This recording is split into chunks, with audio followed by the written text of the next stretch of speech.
भारतीय बौद्ध महासभेने intervention application देखील तिथे फाईल केलेलं आहे सुप्रीम कोर्टामध्ये. सुप्रीम कोर्टात प्रॅक्टिस करणारे जोगदंड नावाचे वकील आहेत, त्यांच्या मार्फत आपण ऍप्लिकेशन फाईल केलेलं आहे आणि त्यांना सांगण्यात आलेलं आहे 27 3-4 दिवस आधी आम्ही लोक देखील दिल्लीमध्ये येऊ आणि एक मोठ्यातला मोठा वकील आपण अरेंज करावा आपल्यासाठी, आपली बाजू भारतीय बौद्ध महासभेची मांडण्यासाठी, की जेणेकरून आपलं आर्ग्युमेंट एवढं इफेक्टिव्ह होणं गरजेचं आहे. मातृसंस्था आहे भारतीय बौद्ध महासभा. डॉक्टर बाबासाहेब आंबेडकरांनी तिची स्थापना केलेली आहे,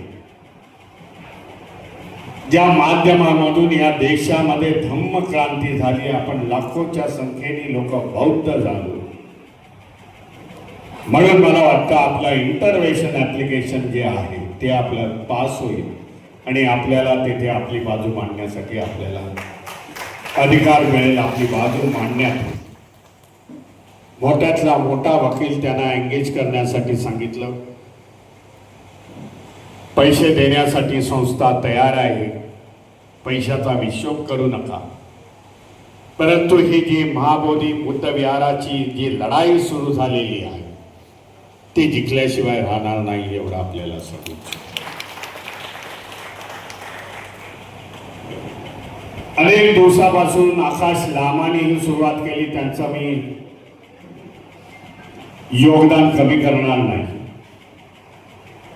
कारण आकाश लामा यांनी सुरुवात केली आणि नागपूरमधून जर पहिला त्यांना सपोर्ट कोणी दिला असेल तर भारतीय बौद्ध महासभेने दिलेला. आकाश लामा हे मेघालय वगैरे इकडचे ते बौद्ध आहेत, भिक्खू नाही, उपासक आहेत. परंतु सुरुवात आणि त्यांनी ते दिलेली जी चालना आहे देशामध्ये ती महत्वाची आहे. समजतो 100च्या वरती दिवस ते लोक बसले आणि त्याच्यामध्ये आपल्याला जाणता की त्यांच्यामध्ये बौद्ध भिक्खूंमध्ये फाटाफूट झाली. एक तर वेळ अशी आली, माझा बार्शीला कुठेतरी कार्यक्रम होता, सोलापूरच्या बार्शी, कुर्डवाडी नाही बार्शीला मला वाटतं कार्यक्रम होता. कार्यक्रम देखील महत्वाचा होता. आता सोलापूरवाले आले असतील तर मला वाटतं त्यांना जाणता असतील. हा तिकडे बसले. कार्यक्रम देखील महत्वाचा होता आणि तो सोडून मी गेलो.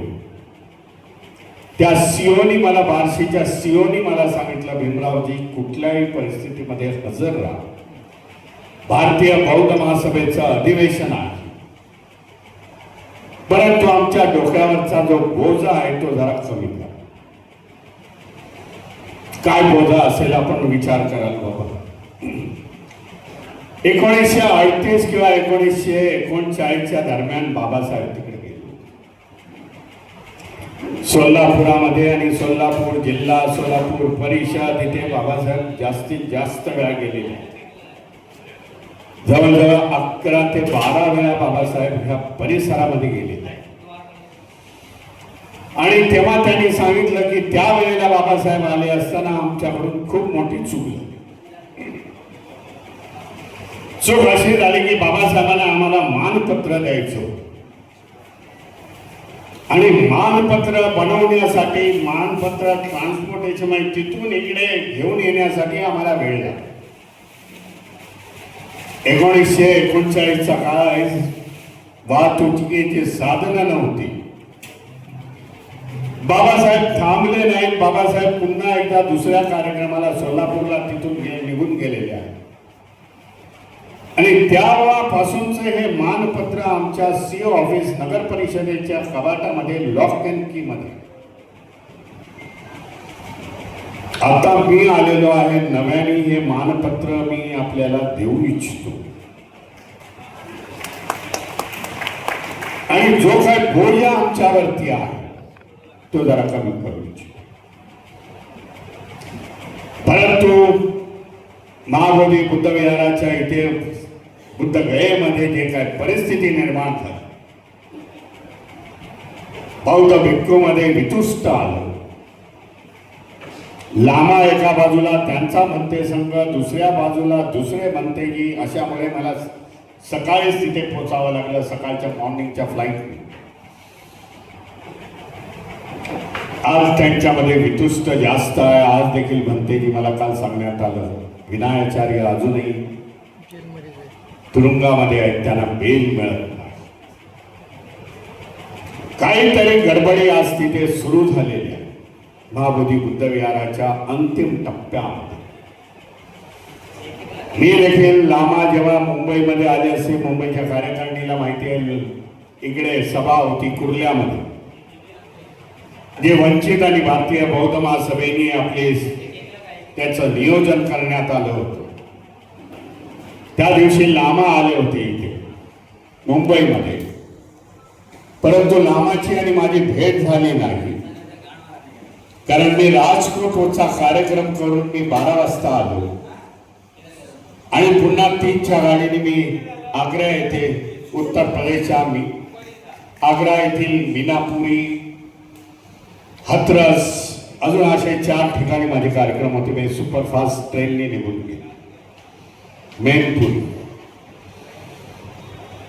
आणि तेव्हा जो वार्तालाप झाला आकाश लामाशी, सांगण्याची गरज का, कारण आकाश लामाला आपण लाखो रुपये दिले बौद्ध पौर्णिमेच्या दिवशी. तेव्हा मी जेव्हा बुद्धगयेमध्ये होतो, बौद्ध पौर्णिमेच्या दिवशी भारतीय बौद्ध महासभेचे महाराष्ट्रामधून आलेले पदाधिकारी, त्याने जवळजवळ आम्ही लोकांनी 2.5 लाख रुपये त्यांना दिले, माझ्या हातून दिले. मुंबईला भेट झाली नाही लेकिन परंतु मी फोनवरून त्यांनी माझ्याशी संवाद साधला. तेव्हा मी त्यांना सांगितलं, लामाजी देखो अभी एक टप्पा खत्म हुआ, दूसरे स्टेज में हम लोग गए, हम लोग को कॉन्सेंट्रेट करना पड़ेगा. जो भी पैसा बचा हुआ पैसा है उसको अपना सुप्रीम कोर्ट में हम लोग लगा देंगे.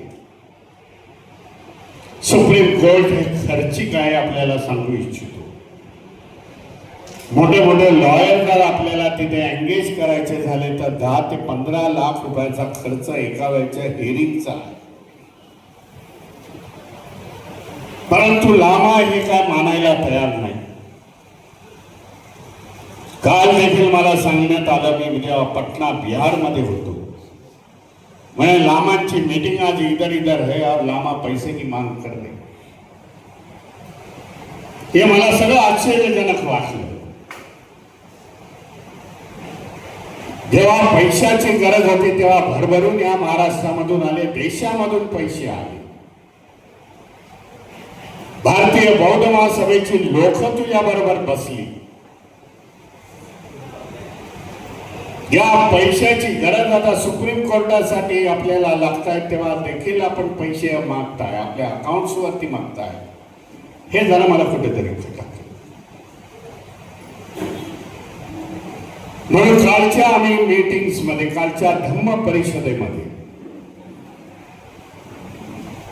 बनते सुमित्ररत्न आपण जाणताय, सोशल मीडियामध्ये असतात, यूपीमध्ये, बिहारमध्ये, मध्य प्रदेशमध्ये त्याला मानणारा वर्ग खूप मोठ्या संख्येने आहे. त्याने डिक्लेअर केलं की ह्याच्या पुढचं आंदोलन भारतीय बौद्ध महासभा संभालेगी. जो बाबा साहब ने निर्माण की हुई है. भीमराव जी इधर बैठे हुए हैं, मौर्य जी है, ओम प्रकाश मौर्य देखील होते.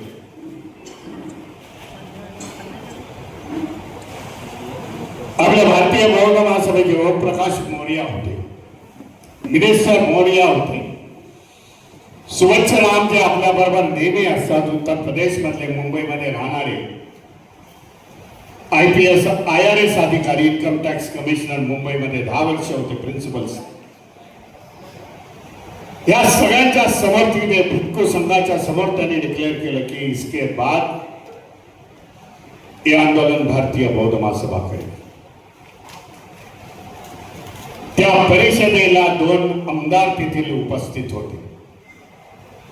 एक दास, आपण नाव ऐकले असेल, दास जे आहे आरजेडीचे लालू प्रसाद यादवांचे आमदार आहेत, ज्यांनी पहिल्यांदा सभागृहामध्ये प्रश्न मांडला. त्याच्यानंतर दुसरे आमदार होते लालू प्रसाद यादवचे, कुमार म्हणून होते त्यांचं नाव, की जे लालूचे ऍडवायझर वगैरे आहे, त्याच्या मुलाचे तेजस्वीचे ऍडवायझर आहे. त्यांनी देखील बाजू त्या सभागृहामध्ये जोरदार मांडली.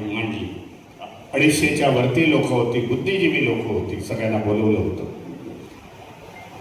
भाई ये प्रस्ताव हम लोग रखते हैं, इस पे हम लोग का कंसेंट चाहिए आप सभी का. लोकांनी भरभरून सांगितलं की इसके आगे Buddhist society of India lead करेगी, किसी पर भरोसा भी बचा हुआ नहीं है. अशा प्रकारचं महाबोधी बुद्ध विहाराचं आंदोलनाची स्टेप पुढे गेली. येणाऱ्या काळामध्ये त्या 2 आमदारांची मी नावं घेतली. त्यांनी त्या सभागृहामध्ये डिक्लेअर केलं की येणाऱ्या आमदारांचं अधिवेशन, बिहार अधिवेशन सुरुवात होत आहे. मला वाटतं त्यांनी 23 जुलै काहीतरी त्यांनी तारीख डिक्लेअर केली आणि 23 जुलै को भीमराव जी हम लोग ये सभागृहाला आणि मुख्यमंत्र्याच्या निवासला आम्ही घेराव घालू. 50,000 लोक आले. हे सगळ्यात महत्वाची बात आहे. सगळ्यात महत्वाची गोष्ट अशी आहे, जेव्हा मी तिसऱ्यांदा गेलो तेव्हा मला काही पोलीस अधिकारी तिथे आपल्या समाजाचे होते, बुद्ध गयेवर. ते माझ्या हॉटेलवरती आले आणि त्याने हॉटेलमध्ये माझी रात्रीच्या वेळी भेट घेतली आणि त्यांनी मला खालती सांगितलं त्या गार्डनी की ऐसे लोक आले म्हणून आले. त्याने सांगितलं हे आंदोलन हे कमी प्रभाव होण्याचं कारण काय, कारण ह्या आंदोलनामध्ये बिहारची जनताच दिसत नाही. जे काय आंदोलन करते येत होते ते देशाच्या विविध भागामधून येत होते आणि सरकार जानती है. 4 दिन यहाँ रहेंगे, नारेबाजी लगाएंगे, 4 दिन के बाद अपने अपने घरों में निकल जाएंगे, शहरों में निकल जाएंगे, प्रदेश में निकल जाएंगे. जब तक यहाँ की जनता आती नहीं तब तक ये सरकार कुछ लेगी, कुछ सुनेगी नहीं. आप सरकार पर प्रभाव नहीं गिरेगा. जानते हैं कि आने वाले समय में नवंबर में बिहार स्टेट का इलेक्शन है. म्हणून आपले सुमित रामाजे व्हॉट्सअपच्या ह्याच्यावरून जर आपण बघितलं असेल पिक्चर फोटो, सुमित रत्नया भंतेजीने सगळ्या भंतेजींना घेऊन लालू प्रसादचे चिरंजीव यांची भेट घेतली. त्यांच्या बरोबरचे फोटो त्यांनी व्हायरल केले आणि सांगितलं बाबा हम लोग किसके लिए आए, हम लोग सीटों के लिए नहीं आए, लेकिन आने वाले चुनाव में जो सरकार, जो राजकीय गठन महाबोधि बुद्ध विहार को सपोर्ट करेगी, उसको हम लोग आने वाले समय में सपोर्ट करेंगे. हे त्यांना सांगितलं.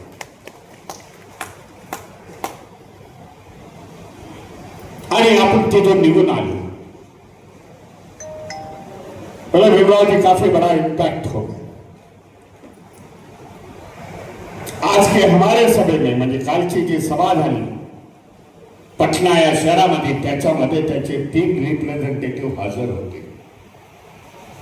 आरजेडीचे जानत होते बाबा क्या क्या चल रहा है इस समय. तेव्हा देखील ऐलान केलं बाबा जी राजकीय संघटना आम्हाला सपोर्ट करेल, महाबोधी बुद्ध विहाराचा ऍक्ट हा कॅन्सल करेल आणि आम्हाला संपूर्ण ताबा या महाबोधी बुद्ध विहाराचा मिळेल, त्यालाच आम्ही सपोर्ट. देश भंतेजी होते, देश भंतेजीने देखील आह्वान केलं कि आने वाले समय में हम लोग धम्म का काम बाजू में रखेंगे. भारतीय बौद्ध महासभा सुमित रत्न जी, तुम जो बोलेंगे जिस रास्ते से जाना, राजनीति में उतरेंगे और इन लोग का पराभव करेंगे, अपने संगठन को जीत के लाएंगे. या प्रकारची परिस्थिती मला बिहारमध्ये आज पहिल्यांदा दिसली. जात होतो, निदर्शनामध्ये बसत होतो, जोरदार भाषण देत होतो, सोशल मीडिया होता, मेन मीडिया तर कधी आला नाही, परंतु सोशल मीडिया मधून आपले प्रचार, आपल्या बात ठेवत होतो. आज मला फोन आले सकाळीच, काही फोन लवकर आले, जरा उशीर झाला. इथे येण्यापूर्वी देखील BSTचा कार्यक्रम करून आलो.